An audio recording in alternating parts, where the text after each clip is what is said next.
आज हमारे साथ बॉलीवुड के वो एक्टर हैं जो अपनी एक्टिंग से हर दर्शक के दिलों पर राज करते हैं। जी हाँ, मैं बात कर रहा हूँ सौरभ शुक्ला के बारे में, जो कि अभी हाल ही आई रिलीज हुई फिल्म रेड 2 को लेकर चर्चाओं में है। तो सौरभ जी, कैसे हैं आप? मैं अच्छा हूँ, बहुत खुश हूँ। आप सबसे बताइए। पहले तो मैंने जो आपके बारे में कहा कि आप अपनी एक्टिंग से दर्शकों के दिलों पर राज करते हैं, ये सही कहा ना मैंने? कितना सहमत हैं आप? मुझे मालूम नहीं, लोग प्यार करते हैं इतना मुझे मालूम है। मैं राज करता हूँ कि नहीं करता हूँ, राजपाट में मेरा वैसे भी शौक ज्यादा है नहीं। लेकिन हाँ, लोग बहुत प्यार करते हैं और मुझे अच्छा लगता है कि लोगों को मेरा काम पसंद आता है। आपकी जो फिल्म रिलीज हुई है रेड 2 एक नया रिकॉर्ड बनाने की तरफ रुख कर रही है, इस बारे में आप क्या कहना चाहेंगे? दर्शक आपको भी काफी पसंद कर रहे हैं। मैं बहुत खुश हूँ। रेड वन जो थी, जो रेड के नाम से थी, हम्म। वो बहुत बड़ी हिट हुई थी। हम्म। और मैं उसमें मुख्य किरदारों में एक था। दो हम्म। मुख्य किरदार थे, अमय पटनायक और राजा जी। हम्म। तो ऑब्वियसली मेरे लिए बहुत अहम फिल्म है रेड, मेरे करियर में। हम्म। और बहुत उसमें सराहना मिली। हम्म। और रेड टू जो है बहुत अच्छी फ्रेंचाइजी, पहले से ही हमें मालूम था कि बहुत अच्छी फ्रेंचाइजी है। हम्म। लेकिन मुझे खुशी सबसे ज्यादा इस बात की है हम्म। कि इसके निर्माताओं ने रेड टू में हम्म। राजा जी का कैरेक्टर वो वापस लेके आए। हम्म। बहुत खूबसूरती से लेके आए। हम्म। और ऑडियंस को भी अच्छा लग रहा है क्योंकि there is a remembrance of red one. Saurabh ji, आप अब कोई सी भी फिल्म या सीरीज आप साइन करते हैं तो आप क्या देखकर करते हैं? या तो आप अपना किरदार देखते हैं, या तो आप प्रोडक्शन हाउस देखते हैं, या तो तीसरी सबसे बड़ी चीज लक्ष्मी जी, मेरे कहने का मतलब पैसा। क्या देख के आप प्रोजेक्ट साइन करते हैं? देखिए, कोई एक चीज से नहीं होता है। सभी चीजों को बैलेंस किया जाता है, जिसमें कि पहली सबसे इंपॉर्टेंट चीज ये होती है कि भाई कहानी क्या है। हम्म। क्या कहानी इंटरेस्टिंग है, एक बात। हम्म। और उसी के साथ साथ जुड़ा होता है कि उसको बनाने वाला क्या इंटरेस्टिंग है। हम्म। क्योंकि कई बार बहुत सिंपल सी कहानियां जो हैं, वो हम्म। कुछ बहुत अच्छा बनाने वाला जो है बहुत मजेदार तरीके से जो उस फिल्म को हम्म। कहता है।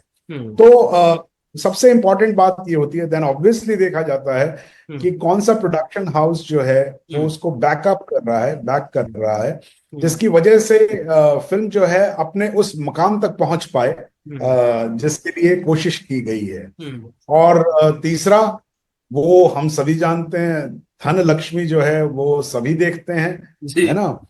ये जरूर होता है कि धन लक्ष्मी से आप शुरू नहीं करते। शुरू आप वहां से करते हैं, कहानियों से, क्योंकि ये जो हमारा फील्ड है ये कहानियों का फील्ड है। हम्म। तो कहानी से शुरू करते हैं, कहानी कहने वालों से शुरू करते हैं, कहानी को सपोर्ट करने वालों को, और अंत में जो है फिर आप धन पे। सौरभ जी, आपने अपने करियर में काफी हिट फिल्मों में काम किया है। तो जी। कभी आपके साथ ऐसा हुआ है कि आपने किसी कारण से कोई फिल्म रिजेक्ट की हो और आगे चल के वो फिल्म सुपर हिट हुई हो, या तो वो किरदार हिट हुआ हो जो आपने छोड़ा है? तो ऐसा अक्सर होता है। ये मेरे ही साथ नहीं, ये सबके साथ कौन होता सी है। फिल्म है वो? कौन सी फिल्म है? आप अभी वो बता सकते नाम हैं? ले, नहीं नहीं, वो नाम लेके कोई मतलब नहीं है। ऐसी कई फिल्में होती हैं।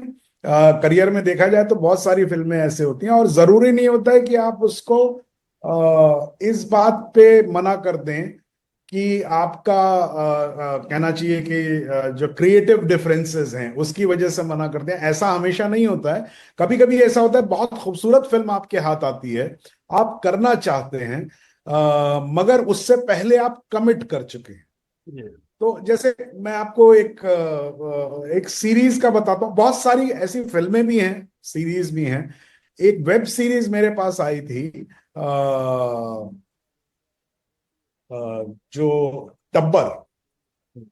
तो टब्बर सोनी लिव पे बाद में आई थी। और टब्बर की कहानी मुझे जो है वो बताई गई। और उसमें मुख्य किरदार मैं करना चाहता था, जो मेरे बहुत अच्छे दोस्त पवन मल्होत्रा ने किया बाद में। मैं वो जरूर करना चाहता था, वो सीरीज। मेरा बड़ा मन था, बहुत अच्छी लिखी हुई सीरीज थी हम्म। और बनी भी बहुत अच्छी। लेकिन जिस वक्त में वो सीरीज शूट होने जा रही थी, उस वक्त मैं ऑलरेडी एक बड़ा प्रोजेक्ट साइन कर चुका था, जो जो अपने आप में बहुत बड़ा हिट हुआ, दहन करके एक जी हॉटस्टार पे आया था। जी जी जी जी। तो तब मैं दहन की शूटिंग कर रहा था।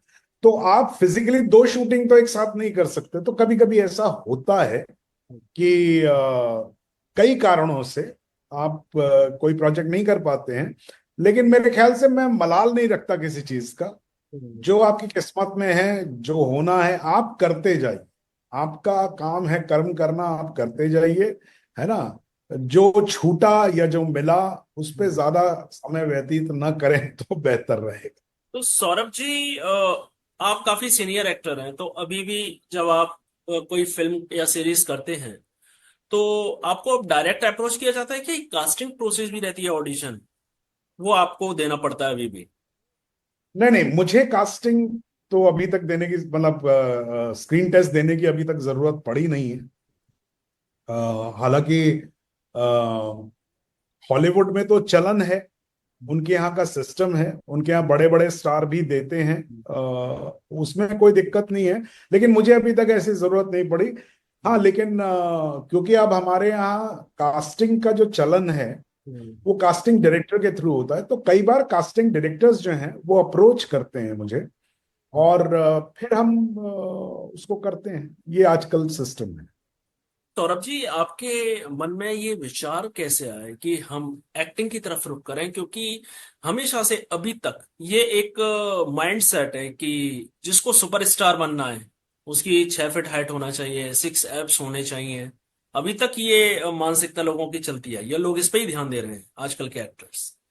तो देखिए, अब जिसको जिसको जिस चीज पे ध्यान देना होता है वो उस चीज पे ही ध्यान देता है, और उसमें समय का कोई वो नहीं है। आ, आ, भाई, मोतीलाल जो थे वो बहुत जाने माने कलाकार थे। बलराज साहनी बहुत जाने वाले कलाकार थे। तो इनका ध्यान तो जो है साहित्य और एक्टिंग की तरफ था। हम्म। तो ऐसा नहीं है, मतलब हम कोई नया वो नहीं आया, या ये सोचना कि आप कैसे दिखते हैं उस पे अगर आप एक्टर बनना डिसाइड करते हैं और डिसाइड नहीं करते हैं तो ये थोड़ा गड़बड़ है।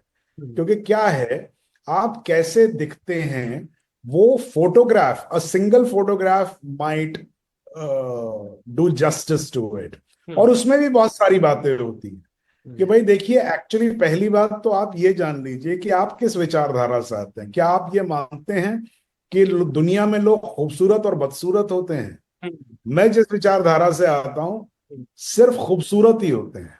हम्म। क्योंकि क्या है, आप जैसे भी हैं, हम्म। आपका जो भी आपको नेचर ने नैन नक्श दिया है, हम्म। आप सोच सकते हैं। आइसोलेशन में अगर मैं सोचूं कि नहीं साहब, मेरा जो नाक है हम्म। वो पतली और लंबी होनी चाहिए, हम्म। तो वो मेरे फेस पे बड़ी अजीब सी लगेगी। It's a natural this thing. हाँ। तो आप जैसे भी दिखते हैं, चाहे आप कद में कम हो, कम होता ही कुछ नहीं है एक्चुअली। कम का मतलब क्या हुआ, कहाँ लिखा हुआ है कि हम्म। भाई इंसान जो है उसकी मिनिमम हाइट जो है वो 6'2" होती है? ऐसा तो कहीं लिखा नहीं हुआ। ठीक है ना। और ऐसा भी नहीं लिखा हुआ कि भाई 7.5 फुट का आदमी नहीं हो भी सकता है यार। उससे क्या फर्क पड़ता है ना। ये हम लोगों ने कुछ चीजें अपने दिमाग में बना रखी हैं, मेरे ख्याल से वो कभी सोचना नहीं चाहिए। अगर सौरभ एक्टर नहीं होते तो क्या होते, क्या प्रोफेशन चूज करते? एक ऑप्शन हर किसी के पास रहता है। क्या प्रोफेशन चूज करता? हाँ, अ, एक्टर नहीं होते तो सौरभ क्या मतलब होते? देखिए, मैं सिर्फ एक्टर, मैं तो एक्चुअली एक्टर बनने आया भी नहीं था। मैं फिल्में बनाना चाहता था, तो मैं डायरेक्शन में जाना चाहता था, राइटिंग करता था, अभी भी करता हूं। तो मैं इनमें से कुछ भी कर सकता था अगर ये सपना कर रहा होता। तो हो सकता है बचपन में मैं पेंटिंग करता था, मैं पेंटर बनना चाहता था, हो सकता है मैं पेंटर बन जाता। नहीं होता तो शायद हो सकता मैं अगर मेहनत करता बहुत ज्यादा। हालांकि मेरा शरीर वैसा नहीं था, स्पोर्ट्समैन का शरीर नहीं था उस तरीके से। लेकिन मैं क्रिकेट बहुत अच्छी खेलता था, हम्म। फिर मैं टेबल टेनिस अच्छी खेलता था। तो हो हम्म। सकता है मैं ये प्लेयर होता, या हो सकता है मैं कहीं टीचर होता, मैं कुछ भी हो सकता था।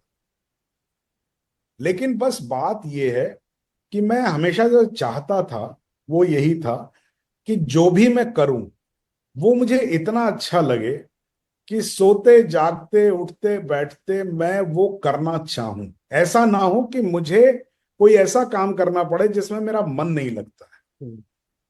तो बस वो मेरे साथ हुआ है।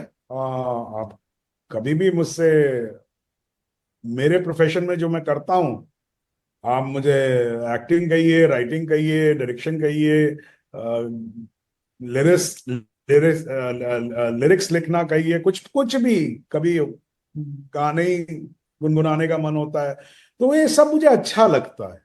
तो जो अच्छा लगता है वो आप पे काम बोझ की तरह नहीं होता है। सो दैट और is what I wanted and I got it. Saurabh ji, एक आखिरी सवाल कि आप उन इंस्पायरिंग एक्टर्स को क्या सलाह देना चाहेंगे जो फिल्म इंडस्ट्री से बिलोंग नहीं करते और जो सौरभ शुक्ला जैसे एक्टर्स को फॉलो करते हैं कि जहां सौरभ शुक्ला जैसे एक्टर्स बॉलीवुड में पहुंच सकते हैं तो हम क्यों नहीं पहुंच सकते, उनके लिए आप क्या बोलना चाहेंगे? देखिए, देखिए पहली बात तो सौरभ शुक्ला जैसे एक्टर, मतलब सौरभ शुक्ला जैसे ही सारे एक्टर्स, भाई शाहरुख खान जो टॉप पे हैं वो भी बाहर से ही आए थे ना, दिल्ली से ही आए थे, हम्म। थिएटर से ही आए थे। हम्म। तो क्या दिक्कत क्या है? हम्म। कौन कहाँ पहुंच सकता है इसमें? तो ये सोचने की बजाय अगर आप ये सोचें एज एन एक्टर कि भाई ये मैं करना चाहता हूं। अब आप, मैं जैसे हमेशा एक सवाल पूछता हूं कि आप एक्टर क्यों बनना चाहते, क्या चीज है जिसकी वजह से आप एक्टर बनना चाहते हैं? तो लोगों के बड़े सारे जवाब होते हैं। और अगर आप अपने आप से बैठ के सच बोलें और अगर आप अपने आप से, तो आपको जवाब मिल जाएगा कि मैं बहुत अमीर होना चाहता हूं, मैं हम्म। चाहता हूं मेरे पास बड़ी बड़ी गाड़ियां हों, बड़े हम्म। बड़े घर हों, हजारों लाखों लोग मुझे चाहें। हम्म। अगर ये आपका मानना है हम्म। तो उसके लिए एक्टर बनने की जरूरत नहीं है, उसके लिए 50 और काम है जी जिनसे ये बिल्कुल। सारी चीजें। हम्म। जिस दिन आपको लगे कि नहीं भाई मुझे यार, चाहे नाम मिले ना मिले, पैसा मिले ना मिले, लोग जाने ना जाने, लेकिन करना मुझे यही है, हम्म। अगर this is called your calling, hmm. So if you get your calling hmm. It be great. So for that, दुनिया से झूठ बोलो, अपने आप से झूठ मत बोलो, हम्म। बस। सौरभ जी, हमसे जुड़ने के लिए बहुत बहुत शुक्रिया आपका। Thank you.